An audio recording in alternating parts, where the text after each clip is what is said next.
Hello, and welcome to Hard Conversations. This is a podcast about male sexuality, intimacy, and sex positivity, where we unpack the taboo topic of erectile issues in a safe, non-judgmental space. And now, here's your host, sex therapist, Timothy Norton. Hello and welcome to Hard Conversations. My guest today, Dr. Nicole Prause, is a neuroscientist researching human sexual behavior, addiction, and the physiology of sexual response in Los Angeles, California. Her resume mentions, among other things, a doctorate degree from Indiana University Bloomington, research at the Kinsey Institute, a clinical internship at the VA Boston Healthcare Systems Psychology Internship Training Program, tenure-track faculty member at Idaho State University, research scientist at the Mind Research Network, full member of the International Academy of Sex Research, and research scientist on faculty at the UCLA School of Medicine. She is also the founder of Liberos LLC. Did I pronounce that correctly? Sure. Okay. An independent research institute where she currently oversees ongoing sex research. Hi, and welcome to Hard Conversations. Well done. Thank you. So today we're going to basically talk about the neuroscience of erections. I was speaking with a urologist the other day on the podcast, and he was talking about how, there's usually three areas of the body that affect erections. And it's going to be hormonal, blood flow, and neurological. And so if you could sum up everything we need to know about the brain and how it affects erections. 30 seconds or less. 30 seconds or less, our guests would really appreciate it. So can you just speak broadly about how the brain determines erections, or is that just a ridiculous question? No, we can kind of dive in and see what happens. So the first thing the brain has to do is recognize a stimulus or a cue, something that it encounters as being sexual. And that turns out to be a little more complicated than you might think. So one of my favorite studies, they put some vibrators on guys' penises in the Netherlands, of course. Mm-hmm. This is decades ago. And they turned the vibrators on them. And they watched their erections. And they really weren't getting erect. And they said, wow, this stimulus is directly on their penis and they're not getting an erection. That's bizarre. So they turned on some porn and then turned on the vibrator, full erections, no problem. So what that suggested was that the vibrator itself, even though it's direct, tactile stimuli to the penis, does not necessarily do anything. Your brain has to recognize that it's being presented with something that it needs to respond to, that it needs to activate that sexual system for. And it doesn't have to be porn per se, of course, but just something that you recognize. And your penis vibrating alone is not a common form for most guys. So basically you have to see this kind of competent cue and then have networks of the brain activated that cause you to become motivated to act. So with one exception, there's really no sex center in the brain. There's no area of the brain that becomes active and says, okay, we're getting erect now. We need to activate that. But the centers that are most relevant are probably the salience network. So nowadays, we don't really talk about areas of the brain as much as networks because it's a recognition that these things don't operate independently. They're all interconnected. And salience links some of the areas that are really responsible for motivation. So just as like someone who's depressed, these areas tend to be really underreactive. Someone who's manic, they tend to be very overreactive. And so the sexual response then kind of activates these networks that are associated with motivating us to go do something, to get off our butts, which is important for sex. Mm-hmm. Then the only part that's really kind of specific to the erection is in somatosensory cortex, so just across the brain.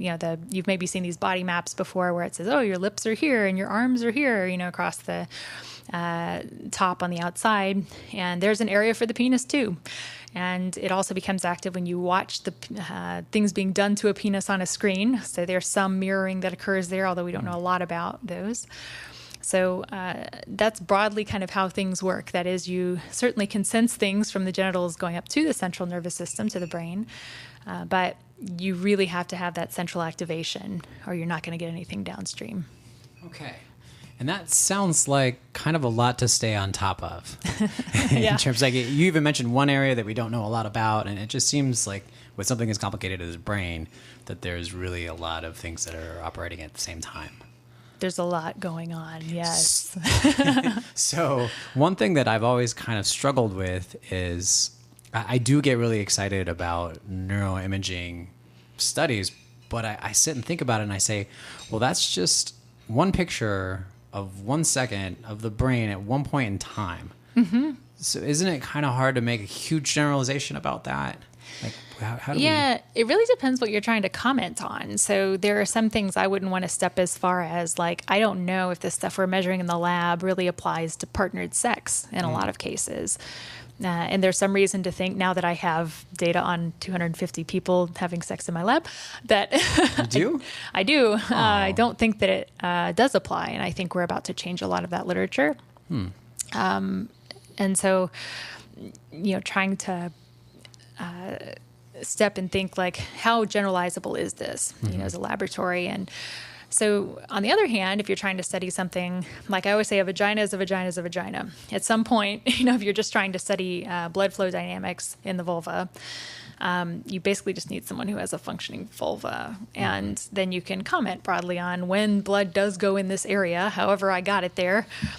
This is what that looks like in terms of temperature change, for example. So the things that are more kind of physiological, I think, are very reasonable to look at in the lab.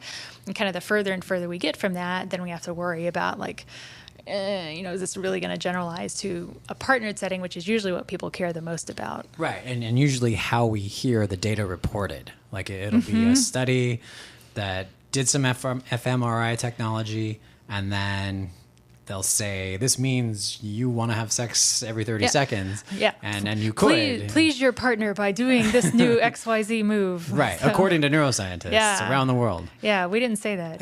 Okay. You didn't say that. And I bet a lot of times when you see anecdotal presentations of neuroscience research, you're saying, he didn't actually say that. It does vary. I think, like, I've had to learn that I have to be comfortable sometimes telling media the brain responds more.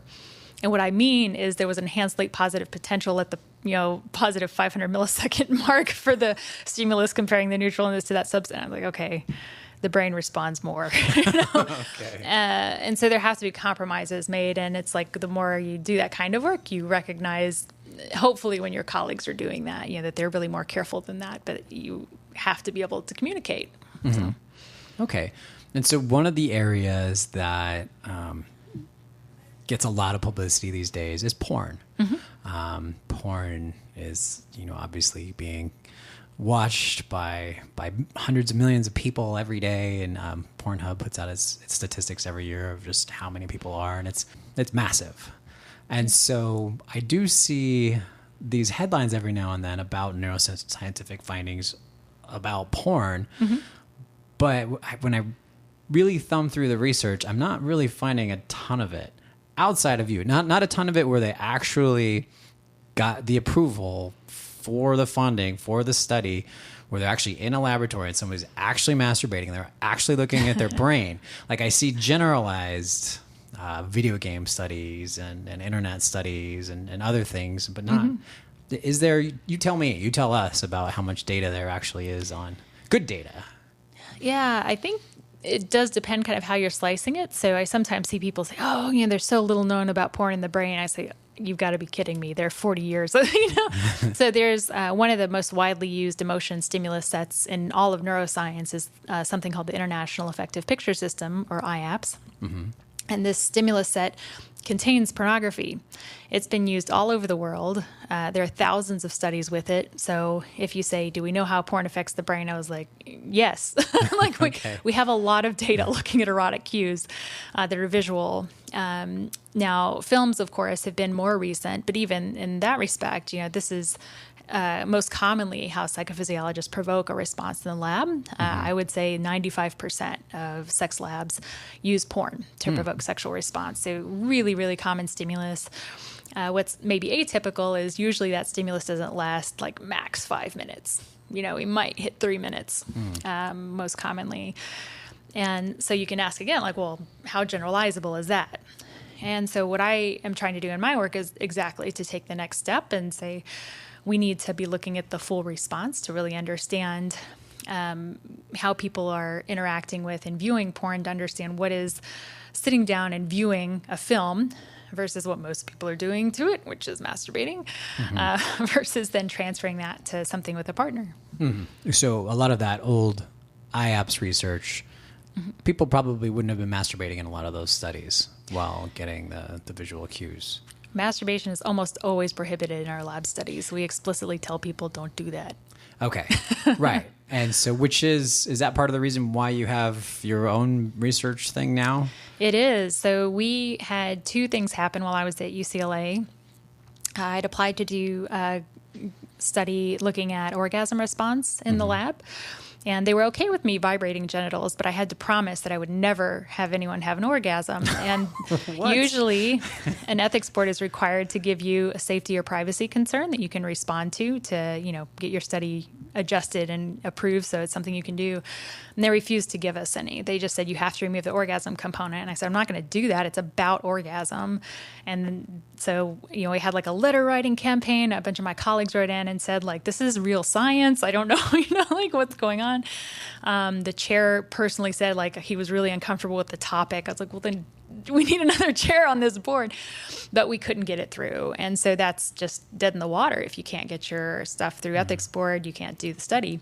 And then we got a grant that was supposed to be 2 years to fund my work. And typically, if you're on a position like the one I had, you get grant funding, the school accepts the money, like, no question. They always take money. Universities don't turn down cash. But this was to have partners come into the lab and interact sexually. The school refused the money. Oh. So at that point, I kind of realized this is not going to be able to happen here. And it really is the nature of the work. And when I was initially at Kinsey as a student, I always said, I thought if the work was good enough, it wouldn't matter. I said, we're going to get over this. This is a puritanical thing that the U.S. is like moving through. And I don't say that anymore because I ran into it myself. And would you say that was particular? So I went to USC and there's a huge football rivalry and I want to bash UCLA any chance I get. But let me help you. But would you say that was particular to UCLA? Like, are there other institutions that are more liberal with the kinds of research that they allow? Definitely European universities are. Okay. So, for example, with the pornography research that I've done, I've been prohibited from recruiting patients in the U.S. because they say if these people are porn addicts and you show them porn, you're going to cause them to relapse. For some reason, the Europeans don't think that way, so they don't. They allow them to test patients there. So that's been a challenge in trying to generalize some of my work. And the labs, of course, vary some from place to place, but I will also say I don't think I had any protocols that were that challenging when I was at those other institutions. I was doing stuff that was a little more standard. I mean, I had, at the Mind Research Network you mentioned, I had a pneumatic vibrator in the fMRI that they tolerated. So, what kind of vibrator? Pneumatic, so when you take things into the fMRI, they can't have anything ferrous metal in them because you'll hurt people. It's a large magnet. And so pneumatic is just air-driven. So we had a giant compressed air tank in the control room that we just ran tubes through to the genital. So somebody else had done this work making a vibrator for the forearm, and I said, well, we're just going to move it down. We're just going to move the fan blades and put it on the genitals. So we were doing some of that kind of work, but it wasn't partnered. It wasn't to orgasm. It was really just kind of swapping films for vibrators at that time. Okay. So you're mentioning all kinds of research that I guess I don't see very often. It sounds like it always seems like it's hard to get this kind of research funded, as we're saying. But you also mentioned other research sex labs. Are there a lot of what you have, a lot of these kinds of places? Not in the U.S. Okay. So most of them have moved to Canada. So the Canadian federal government actually has money set aside for sexuality, like female sexuality studies. Here we have been advised by program officers at our funding agencies not to use the word sexual in our grant applications. That makes it impossible to dream about seeking some of these larger grants. that are federally sponsored. So sometimes we can kind of repackage them, and try and put them as something that might be useful for depression, something that might be useful for sleep disorders, for example. But the funding climate is already so tight. About 8% of grants are funded, depending what agency you look at. So you already have a very, very high bar. And now you're going to say, if you climb that bar, there's a very good chance just the content will prohibit it from being funded. Okay, man. All right. Well, so back to erections. So when we talk about, regardless of where the research stands, what did you find? So when I Googled porn addiction and erectile dysfunction and Google Scholar, you come up pretty much near the top. So what did you find? So there were kind of two studies I think that are relevant for that. And one was a study I did with Jim Faust, where I scraped together my 10 years of testing people doing random sexual things in my lab and said, who in these studies do I have measures of erectile functioning with a partner? And do I have some indication of their sexual response? And so I tried to link those two things, and I forgot exactly what the sample size ended up being, but a couple hundred guys, and found kind of two pieces. That is, one, that to the sexual films that we showed them in the lab, which are very, very vanilla. So we have one man, one woman, consensual vaginal intercourse.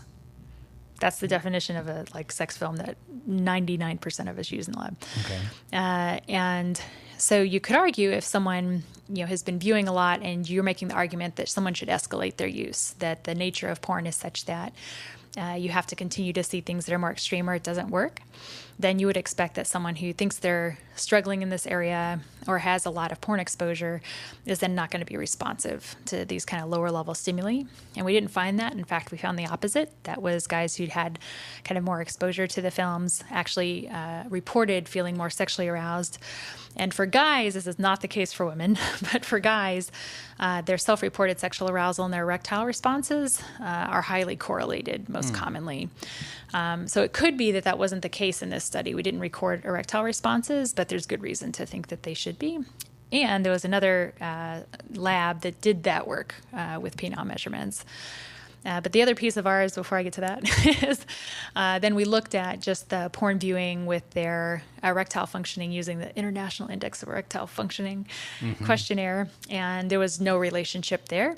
And when you see no relationship, the main thing you have to be worried about is it possible that there was a small relationship and I just didn't have enough people to see it? That is, was the statistical power sufficient to see an effect had it been there? And it was sufficient to have seen a small effect size, and we still saw no evidence for it. So that was my paper that was probably the closest to that topic. Okay, let's whittle that down a little bit. So in the first one, in addiction terms, is tolerance. Really, what we find with people who are technically addicted is that they need more and more stimulation in order to get the same desired effect. And that's what a lot of anti-porn advocates are talking about. And you didn't find that. You found the opposite of that. Yes. Yeah. Okay. And then with the other one, how would you tell it to the media, in one sentence? We found no relationship between the amount of porn viewing and erectile difficulties with a real partner. Has there been a lot of studies like that? There have been a number that have hit around that, so kind of different pieces of that. So just by chance, when our study came out literally a week later, Alexander Stulhofer's laboratory in Croatia had a study that did the same kind of thing, almost he used the same freaking questionnaire. And I was like, Sasha, where you been? So we easily could have been his replication. And it turned out in his study as well, they just didn't find relationships between porn viewing and this International Index of Erectile Function. So that was probably the closest. But Jason Winter's work is someone that also had guys trying to self-regulate, looking at whether or not they felt like they had problems in the laboratory to films, and found very similar to what we found. That is, people who thought they had problems actually were more responsive. They don't seem to have down-regulated or not be responsive to these kind of vanilla milquetoast stimuli. And another one is like the Kinsey tested a group that had some reasonable criteria for what would have been sexual compulsion at the time, and were measuring erectile response and found no relationship with erectile response in the laboratory and their felt difficulty in the real world. So there are a few streams like that.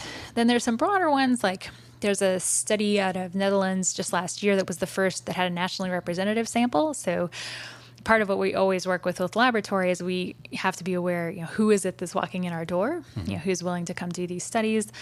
And the most common bias by far is they tend to have higher sex drive on average. And they actually don't differ that much in terms of like religiosity or things you might guess. But the nationally representative studies kind of make sure that didn't happen. That is, they make sure they got a good kind of cut of society. And so what the Dutch study found was there was no relationship between sexual dysfunction defined very, very broadly. So their measure was not as detailed. And porn, belief that you were addicted to porn. So that was nice to see, just because we had some confidence that it wasn't just the weirdos we got to come do our stuff. Right. Okay. And there's so many different directions to take that in. Right. But one thing that you keep touching on is, how we define addiction or sexual compulsion, I think varies throughout the literature. And so I think that's one part of this. And then the other part that I see people debate a lot is the idea of withdrawal. And when we're talking about, heroin addiction or alcohol addiction, people, when they stop drinking alcohol, they literally shake. Like I never really want to define alcohol addiction when I'm working on that with somebody. But if they say they're shaking, I say, okay, we've got problems. Like we need medical detox here. We need something. There's no shakes in porn addiction, and that, I think if you go on to like different websites where guys are talking about the things that they're going through while quote unquote withdrawing from porn, they report all kinds of things, for sure. But has any of that been shown in a lab? Not that I know of. So I was curious about this as well at one point, because I said, well, what are they saying withdrawal is? Because as soon as I know what the claims are, then I can test them. And it turns out, of the published literature, at least, I don't know website-wise, the most of the effects seem to be claimed to be physical. That is, they are saying, sleepiness changes, alertness, concentration. And I was like, those are all things I can measure. So we have some data around some of those now, certainly not all of them. And so I don't think the claims are as narrow as, just I feel sad. And that's going to make it harder to quantify. We can measure sad, but it's a little harder to quantify. So I think there are clear enough claims there that withdrawal claims can be easily tested, but I have not seen them tested well. Certainly by questionnaires, totally, people report them. But as we've seen, people often report things that aren't really there. Right. Yeah, and that's why we want the neuroscientific data. Is we're tired of just the questionnaires, and you're saying neuroscientific evidence of withdrawal, as it has to do with porn, doesn't exist yet. I haven't seen anything convincing. No. Okay. Yeah, and then the other aspects of addiction that we normally talk about, I can't imagine how you would study. Like, I also say I don't want to even use the word unless you've had some ramifications. If you're drinking 2 bottles of wine every night and your partner's not upset and your physical looks fine and you're not missing work, then why did you even call me? I don't want to, it sounds like a lot, but if you're fine, then I'm not going to tell you to go to an AA meeting. And so I don't know how, neuroscientists could quantify or look at something like that. And all the behavioral stuff and isolating and, yeah, so we're trying. There's so one of the criteria I would say of most addictions is negative consequences. And there is a questionnaire that was made a long time ago that I like to use because it kind of divides the concept into where one is kind of bad feelings and the other one is negative behavioral consequences. And that's part of why I like it, is it's like, okay, but really, have you been fired? What has something really happened to you? It's terrible that you feel bad, and I'll try and help you with that too. But Has anything really happened behaviorally that I can document? And so erection problems have been a good one because that is something that's so easy to quantify. Like if you're saying the negative effect for me is I can no longer have sex with my partner, that's a good one. Mm-hmm, yeah. We can test that. Yeah. Another potential negative effect is just feelings of disconnection from the partner. That is, maybe I have some type of avoidance or anxiety connection rather than a secure connection, if we want to go all attachment theory, with folks. And maybe the pornography viewing is either a symptom of me having those feelings or it's driving me having those feelings. And so I'm no longer able to kind of relate and feel intimate in some sense. And that is what we currently have under review at a journal. So I can't tell you the results yet. Okay. But we're trying. So that was part of our couples study is we had folks where we assessed their kind of attachment status and looked at its relationship with pornography and felt compulsivity. Oh, fascinating. Please let me know how that will... I'm sure I'll see it, hopefully memed and blogged everywhere. And then, we'll see. Yeah, fingers crossed. These always take so long, but yeah. Okay. So when in psychological communities and therapy communities, we use a lot of neuroscience language in our mental health write-ups even sometimes. And there's a handful of parts of the brain that I hear a lot of therapists talk about. I think it certainly makes them sound more convincing to clients, and it's good to know those areas. But it's another thing that I also worry that gets oversimplified sometimes. So one thing that I always see with porn and erections and sex and everything is dopamine. And so listeners out there couldn't see her face when I said that, but it looked a little exasperated. You're never too old to roll your eyes.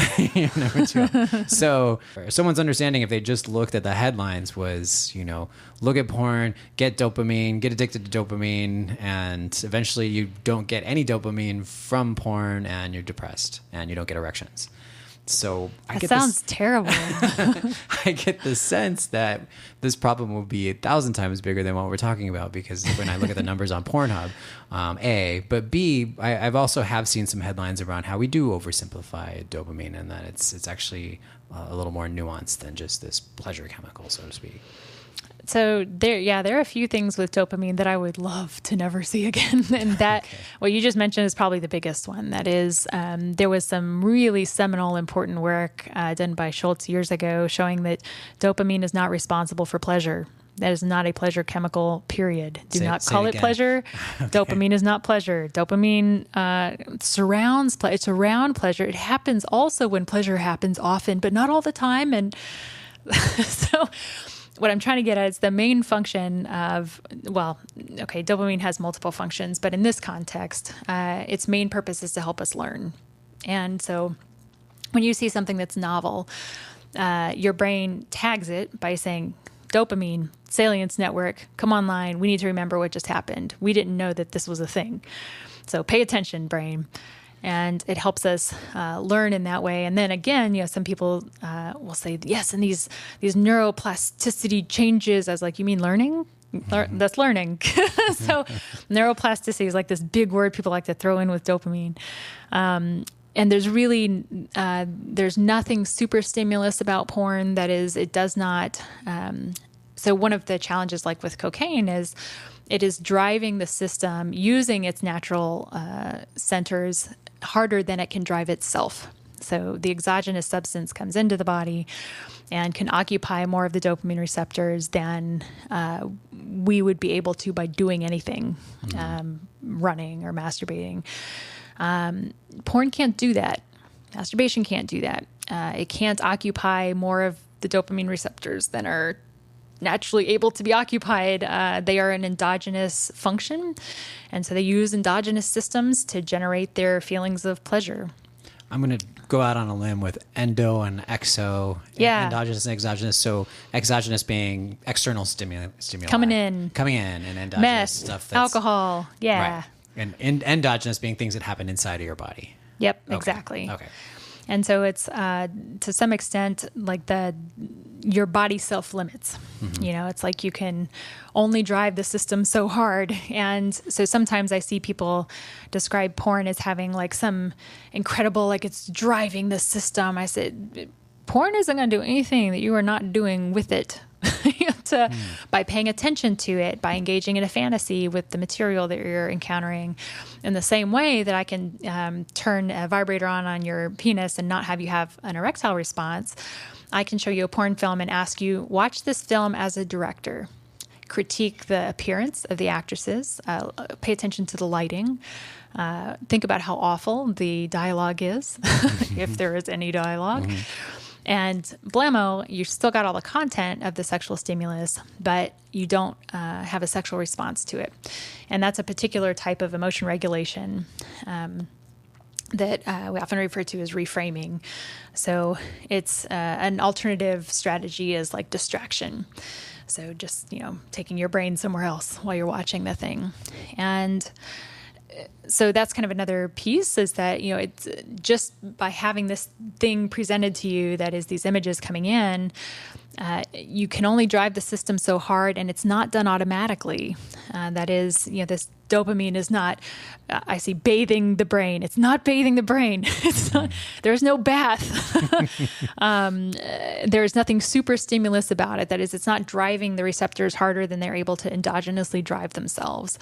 So I would say it's the maybe two key things with dopamine are it's not responsible for pleasure, and that it's not flooding the system in any sense. There's really not a pouring in of the closest thing I would say to like what's the highest dopamine change you could possibly get might be at orgasm, and it doesn't modulate with orgasm. Okay.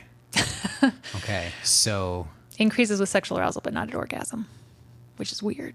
Dopamine doesn't modulate with orgasm. Yeah. So there's increases up until that point, and there's a little bit of debate about like how well we can capture that exact moment because it's so fleeting and only happens one time in That's neuroscience. what your TED Talk is about. There's some of that. Some of it. So yeah, there's still some questions there, but in general, the data we have so far, it looks like it doesn't especially spike with orgasm per se. It's like dopamine increases in earlier sexual arousal phases. So then what's the pleasure chemical during orgasm? So we think opioid based, but I don't know because the other challenge is we don't have good orgasm models in a lot of animals where we could do some of that basic work. And so like Jim Faust has done some work recently trying to argue that female rodents have vocalizations that are consistent with orgasmic response in his rats. There's some arguments to be made there. I'm not sure I'm convinced because there aren't kind of other physical correlates there that I would expect to see. With guys, we can make a little bit more of an argument for animal models because they have ejaculation, and usually that's accompanied by orgasmic sensations in humans. But there again, like, how do you decide an animal had an orgasm? So how would we even study that provably in humans? Like if we were some shady fascist underground rogue lab, like what would you literally have to do to see what chemical was happening during an orgasm? So probably the closest way is to do something to speed up positron emission tomography. So PET or positron emission tomography is you can use radioligands to tag stuff in the brain, which just means I inject you with something that will get on a particular chemical that I'm interested in. And there are some really good ones for dopamine. There aren't any for oxytocin, and then they vary for other things. There aren't any for oxytocin? No, so we've never seen oxytocin active in the brain. So if you ever heard oxytocin's the love chemical in the brain for bonding. Don't say it. Don't say it's in the periphery, but it's not. We don't know what's happening in the brain. We can make some guesses based on animal work. But yeah. we haven't even seen it. We can't. There are people working on that tag right now, but I haven't seen it published yet. So. Just ruining everybody's understanding of neuroscience in one interview. Helen Fisher's a little aggressive in her interpretation of oxytocin. Oh man! Because there are changes in the periphery with sex, and there are reasons to think it might be the case, but there's no direct evidence. So I would love to see, as PET sampling continues to kind of speed up and some of the things we can tag are going to continue to advance, I think that's the most likely place we would see evidence with dopamine is, once we're able to get it kind of quick enough that we can be confident that what we just got was the actual orgasm. And there are other issues with that with women, especially. It's always what do you define as the onset? What's the offset? We're doing work on that right now. And so I think that's probably where it's going to come from. Our best information is just as that technology continues to develop. Okay. And so how do we transition this into erections? So I think one might guess, hey, if my dopamine levels are low, then I won't be able to get erections. They would have to be damn low in the sense that, so we get this with testosterone a lot too. Like guys, if they have some erectile failures, I shouldn't even call them failure, erectile variants. Variants. Yeah, new name for it. They often will make, I think I need to go on T. My T must be low. And there is not a good documented relationship between testosterone as long as it's in physiological range. That is, if you happen to be quote unquote high testosterone versus on the lower end of normal, your erections are probably fine. It's once you end up getting on the very low end to where you actually have a hypogonadal problem in the case of testosterone that you start to see an impact in that area. So I don't see, and if you need to increase your dopamine, one way to do it is to masturbate because, maybe this is a good bar trick, I don't know, but often when guys seem to want to brag about their testosterone level, I got tested the other day and my range is high. I was like, yeah, it means you're masturbating a lot because you're single. So they don't realize what they're saying because you should never do that to a sex researcher because we know. But it's the body is not just being driven by testosterone, it's also driving testosterone. So if you're very sexually active, even by yourself, you can increase your own testosterone dopamine levels by doing that. And we think that may be therapeutic and helpful with some difficulties. So still trying to understand some of it. But the system is a lot more kind of cyclical, I would say. It's not like, my dopamine's low, and so if I go take cocaine, my erections will be good. Don't do that. Okay. So masturbate more is the message I'm taking away from there. Okay. Yeah, we're looking. But we just don't know because people talk about, there's actually not a great link between testosterone and erectile dysfunction, erectile issues. But I only see that about 10% of the time. I'd say 90% of the time I see, that's the first thing you should look at. If it's hypogonadal, sure. And that may be... And they never say that. I've never... Yeah, like an MD might reasonably suggest that because if that's the case, that's an easy solution. Very straightforward. And if it's not that, now what are we going to do? So we used to give you a device to take home to wear on your leg that you would then loop around your penis, and it would measure your erections during sleep for 2 nights. And if you got erections at night, we said then your erection problem is psychogenic. And if you didn't get them, we said it was organic. We now know that's not true. So we stopped doing those tests. Most of us. And she's calling some people out today. So,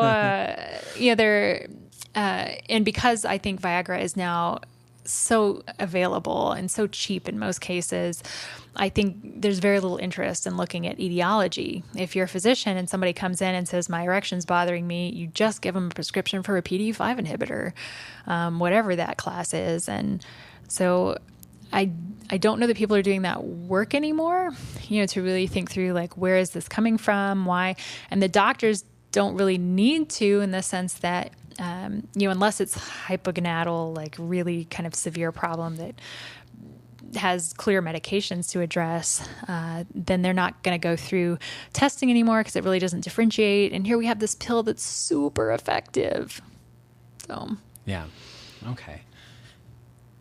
So it's not just dopamine and oxytocin and testosterone. I also hear about serotonin and endorphins. Are any of these other things something where I can eat like a nice brain food for, and then I'll get better erections? Yeah, a lot of those things are really hard to disentangle in humans. So one of the ones we maybe know more about is if you are taking an antidepressant and you are taking SSRI, a selective serotonin reuptake inhibitor, chances are very good you no longer have orgasms. And that may later affect your erections as well, just because why do I bother? I'm never going to have an orgasm, and then it's just going to annoy me, which you shouldn't think that, but whatever. So like in the case of serotonin, so if you're taking something like that to be helpful, we have kind of a natural experiment. Like, okay, well, if we put a bunch of serotonin in the system, that alone is not enough. You need an intact sympathetic nervous system functioning to support an erection and orgasm and, all of those things. So it's not enough, certainly, just to have those things intact or to have them high or working in general. But I would say that one of the best well-documented causes of erectile problems is anxiety. So to the extent that these chemicals are associated with you having better mood and being less anxious with your partner, whether that's for, we'd say, threat of performance failure or threat of performance consequences. So kind of two classes of anxiety are very common. That is, I'm not going to get hard and my partner's going to laugh at me or think I'm less of a dude or leave me, whatever. Or I'm going to have this sex and this person is going to get pregnant by me. I don't want to deal with this person being around. This is supposed to be a short term, whatever the kind of, wherever the anxiety comes from, that is a dang good inhibitor of erection. And so, to the extent we can modulate those systems, kind of whether it's serotonergic or dopaminergic to kind of support people having less anxiety, that's probably what's going to be most helpful. So rather than worrying about being happy, I worry more about reducing anxiety per se. And so how does that work? So let's say I'm worried that I'm going to get her pregnant. How do I get from that thought to flaccid penis that won't get erect? So I work more in the functional space, and so I don't want to step on molecular toes. This is a little more Jim's world, but Faust's world. But so from my perspective, kind of what happens is when you're having a full arousal response, there's an early stage when you're trying to get sexually aroused. So you have high evidence of high effort and cognitive engagement in the brain. And you're saying, come on, body, let's do this. Let's go. And then later on in the response, you say, okay, I'm sufficiently aroused, whatever that is. We're still working on that. Now I'm going to have an orgasm at some point and let myself go there. So I'm going to reduce cognitive control. And now we see hypofrontality, like decreased activity, less engagement, more cortical idling, you might say, in the brain. So to me, the main problem with erections then is most likely to happen in that early phase. That is when I'm supposed to be expending effort and really engaging.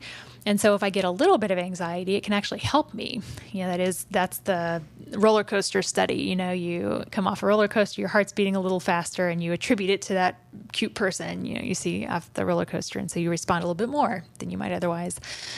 But then you tip, over that scale, and now you're no longer able to engage that sexual excitatory system because you're just looking for danger everywhere and worried about the pregnancy. And so to me, it's that kind of delicate balance of you need in the early stage to develop an erection to be able to focus on and expend effort to get your brain in a sexual set.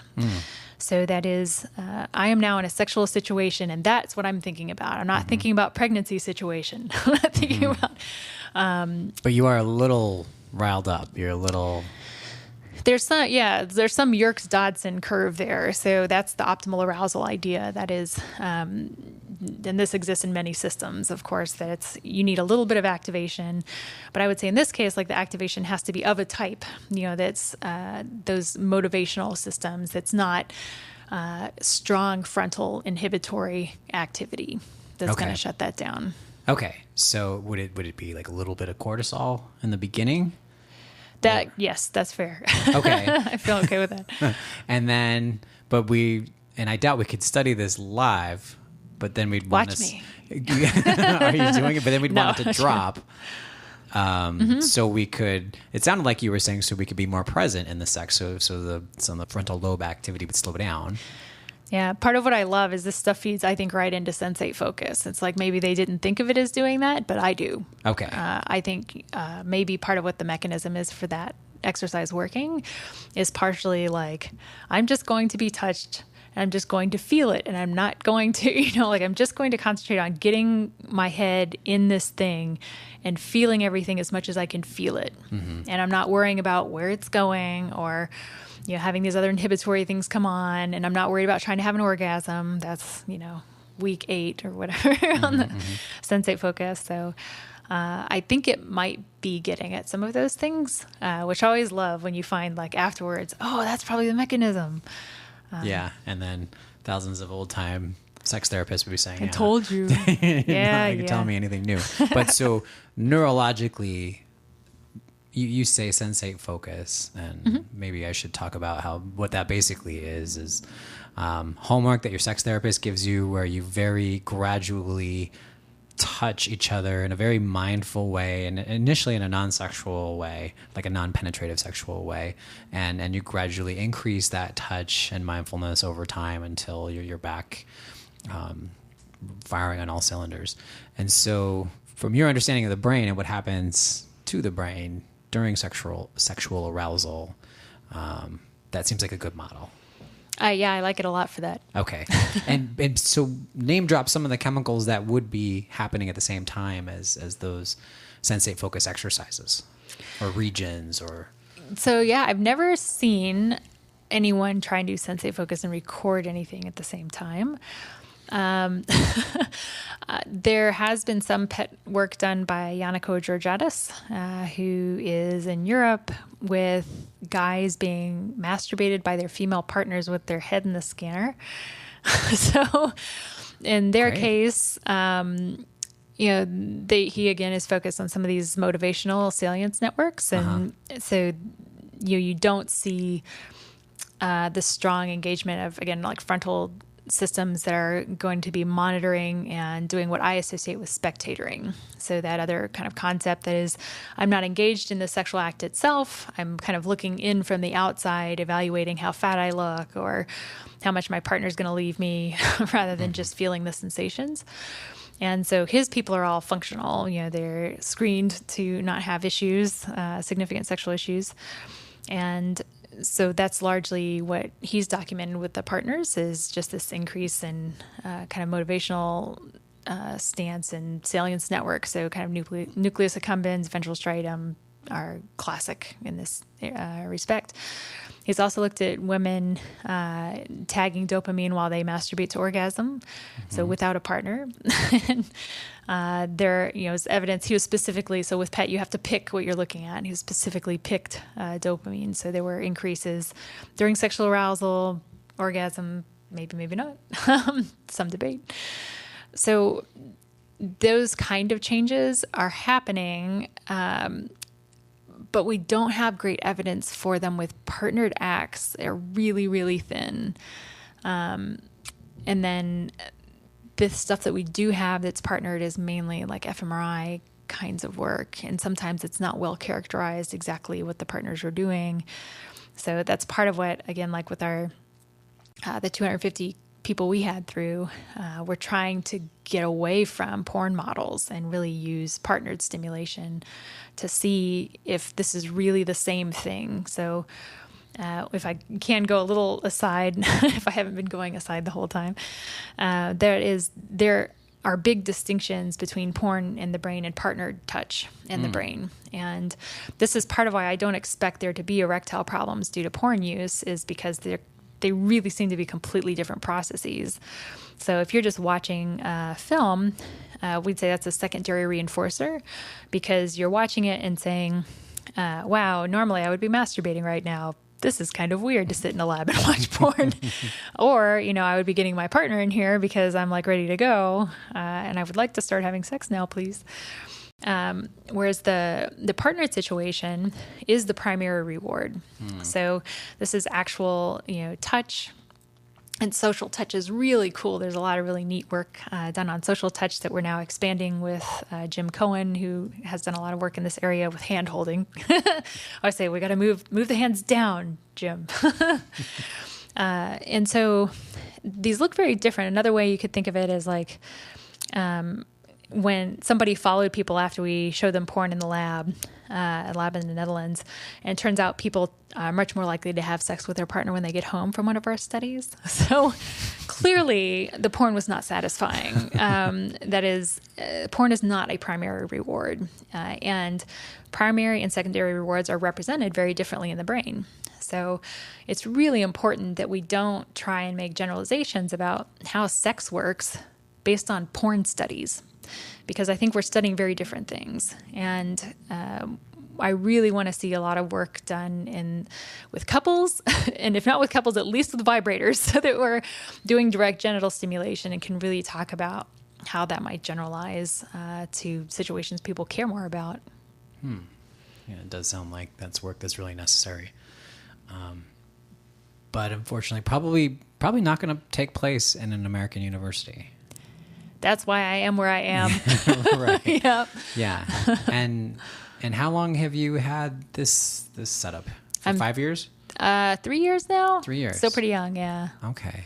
And right now you do have data from 250 people who had sex somewhere, not in this room that I'm in right now.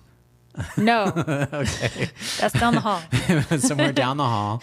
And I just wonder, do you get, is there a lot of people who think of themselves as exhibitionists who come for these studies? Is that something? Yeah, people ask a lot, of course, about who volunteers for these things. Right. Oh my God. And there is some of that, I think, that people want you to know as the experimenter just how open they are, and we're like, you don't really need to tell me this. I get it. So there is some aspect of that with some people, I think, who come in, but a lot of folks, especially like the orgasm study I'm working on now, the women are like, we need to know this about women's bodies. This is a very much a feminist agenda. They're being paid to be here, and they're like, the money's great, and that is helping me with parking, but I'm here because we need to know this stuff. So I think some of the motivation is altruistic as well. And we get, by coming into the community, I've gotten a lot more diverse sample now. So like the study that I was doing, I was shocked. Like we have a majority African-American women. It's like, we've never had, normally we have a really young white sample usually, and mostly queer women, which I don't know how that happened, but that's great. And they don't need to be straight anymore because I don't show them porn. So, as long as you can masturbate in my lab,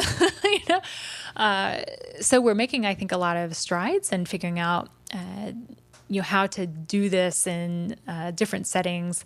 I'm going to try and make more people do it. And it's some of the benefits are there, I think, in terms of like the diversity of folks that we get in.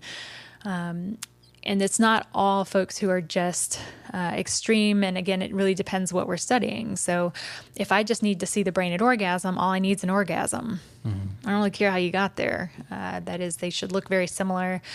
The contractions that are associated with orgasm are highly stereotyped. They're very easy to see, so physiologically speaking. So that's, I really love that kind of about having a different lab experience where folks can come in who are not necessarily frankly, mostly sorority girls and Psychology 101 classes getting credit. Yeah.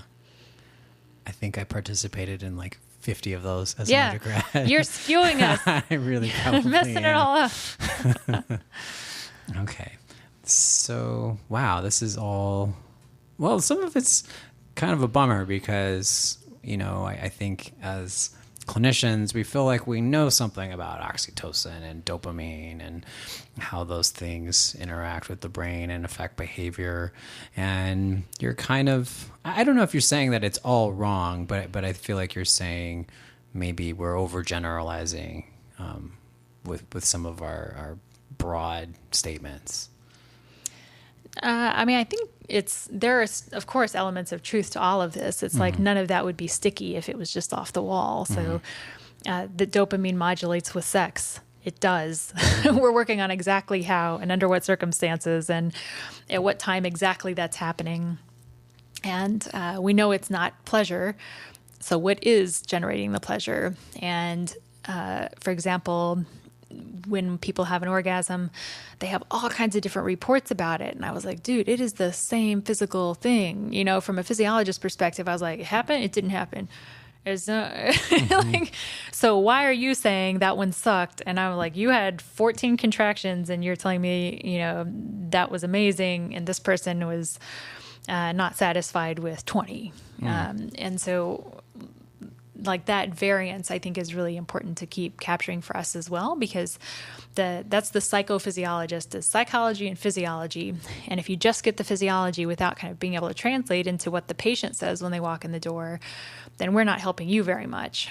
And so I guess maybe that's part of what I would love to see is, we use a lot of skepticism when people come in and report something, which is not to say we're saying they're lying to us or being jerks, but it's like we want to understand how that report got generated. And if there was more curiosity around, like, okay, this person is reporting having this experience, do we want to just take their word for it? Or can we help them more by understanding the etiology of what might be going on? So like in the case of pornography, Marty Klein has a book that talks some about his clinical cases that I really like, because he talks about, a lot of the kind of back and forth in the couple as being an insecurity of one that, why does usually he, sorry, pick on the guys, but, why does he need that stuff? And he's thinking, I just like it. So if I can find, some of these things in the brain that said he does just like it, like it's just a thing he does, and is there some compromise we can have here so that he can do the thing that he likes, and it has nothing to do with the fact that he occasionally has erectile problems with you, that he's not finding you unattractive, but this is kind of how they're managing their sexual life together.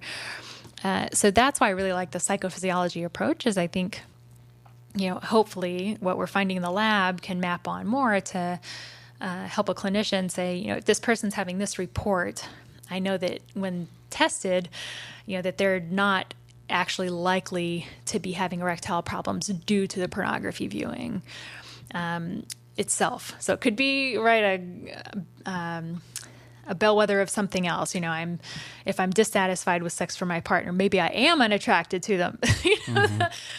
Weight gain being the classic here. I used to be a couples therapist, and oh my God, that was a terrible one to have to deal with, right?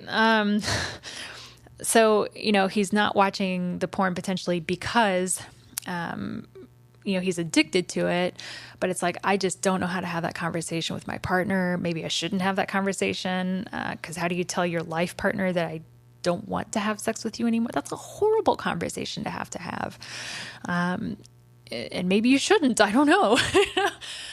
So those conversations are really more complex and hard, I think, as a clinician to have than just saying, yeah, you need to stop watching porn. Porn is bad for your brain. They probably just have a higher sex drive, and they're using this to manage whatever relationship conflict they're having. So, if something that we're doing can help kind of inform that, that would be ideal, is to have the communication to say, like in the brain stimulation study I did, I was like, okay, we have some sense now that people who have a lot of sex partners, we can do brain stimulation with them, and it helps them gain control of their sexual response in the lab. Well, that stuff's already available through FDA. You could potentially get your brain stimulated. I'm not advocating that you immediately send your sex addiction clients to get their brain stimulated, but it is an option.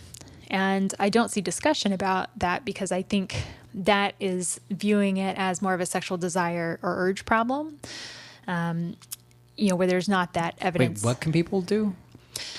So we did a trial with transcranial magnetic stimulation, or TMS, with people who specifically had a lot of sexual partners, and were reporting some distress around their sexual activities.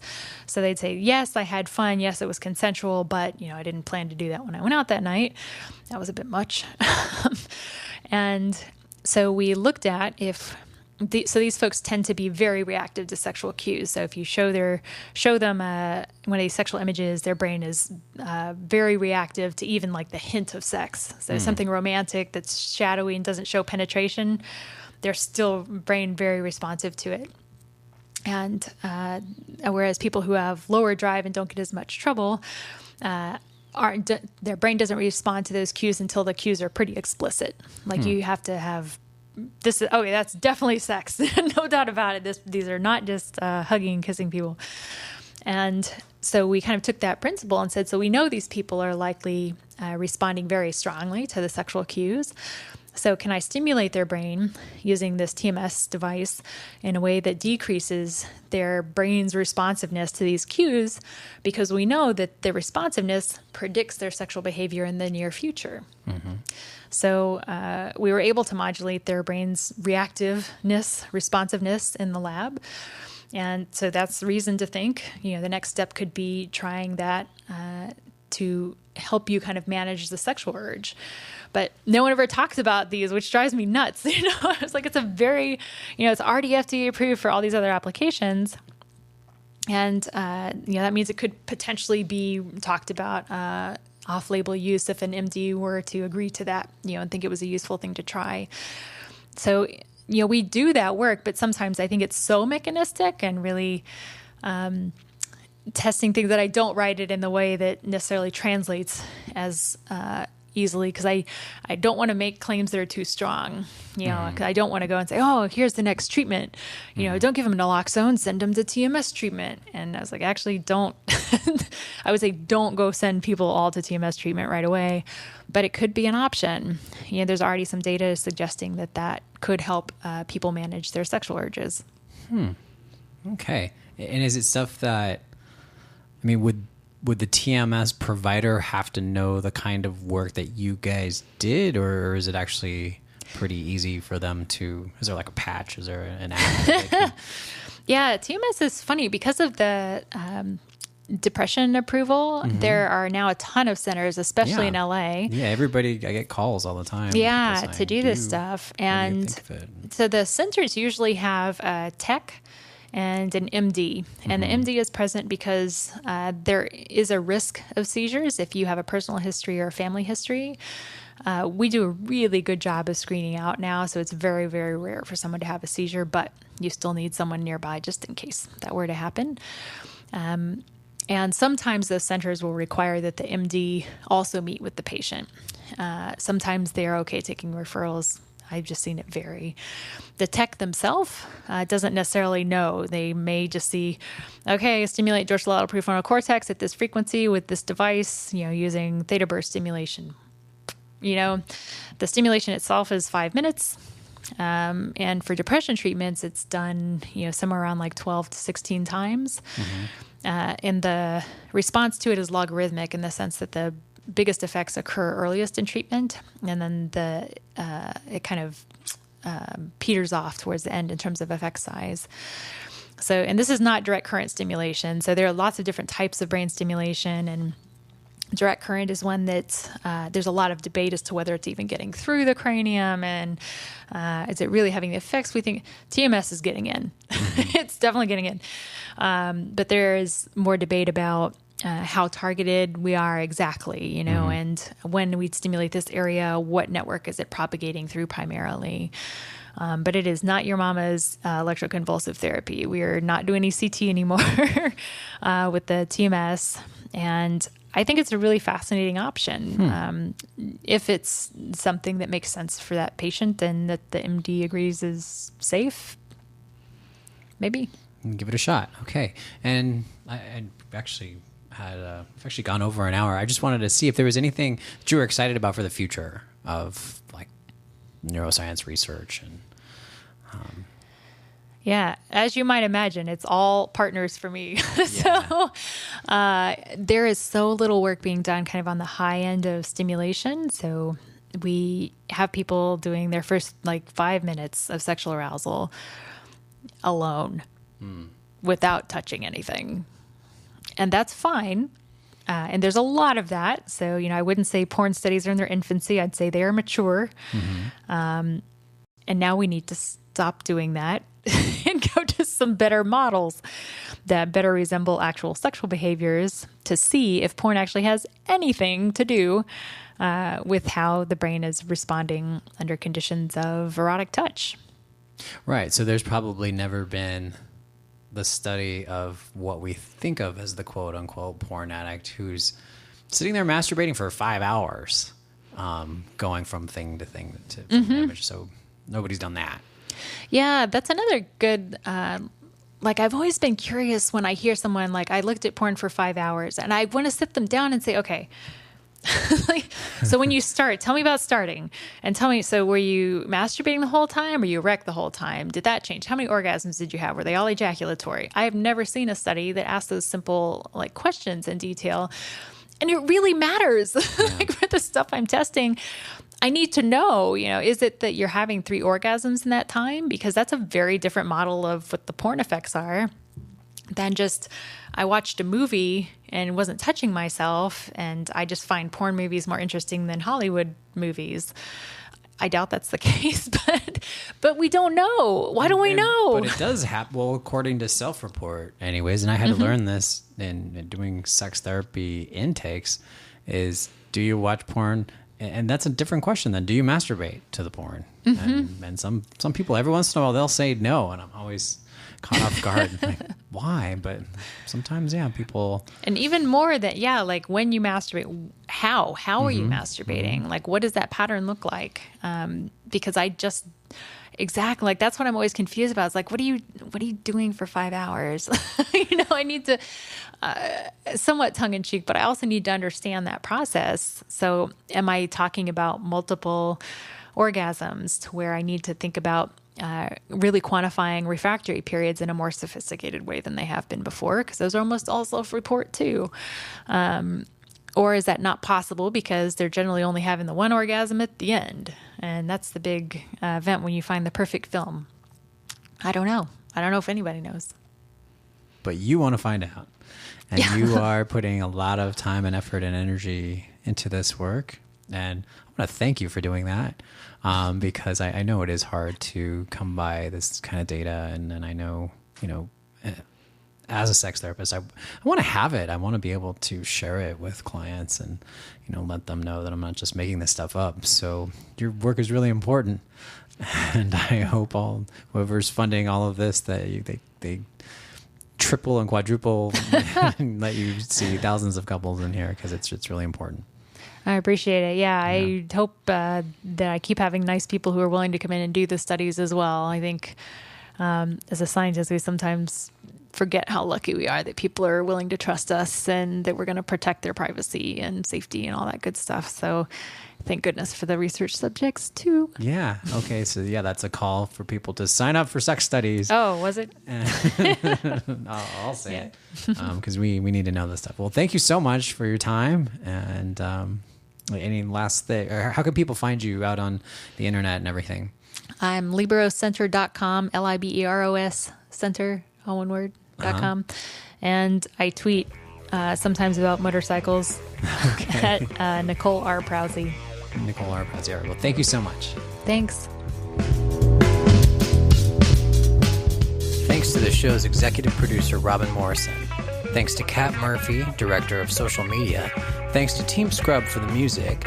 Thanks to the sound engineer, Ravi Carmen. Thanks to Brian Hui for naming the show. Thanks to Alex Pitts for the intro. Thanks to Arlene Asuncion for the logo. You can find this podcast at hardconversationspodcast.com or wherever you get your podcasts. You can locate me on Twitter at TimNortonLCSW or on my website for my private practice, timnortontherapy.com. You can also email us at hardconversationspodcast@gmail.com or call into our hotline at 662-626-4276. That's 662-MAN-HARD. Thanks to all my friends and family for brainstorming this show with me. Shout outs to the sex positive community, including sex educators, sex therapists, sex coaches, other fellow sex podcasters, sex surrogates, academics, the sexual health medical community, sex workers, the tantric community, and everybody else involved with having hard conversations. Bye-bye.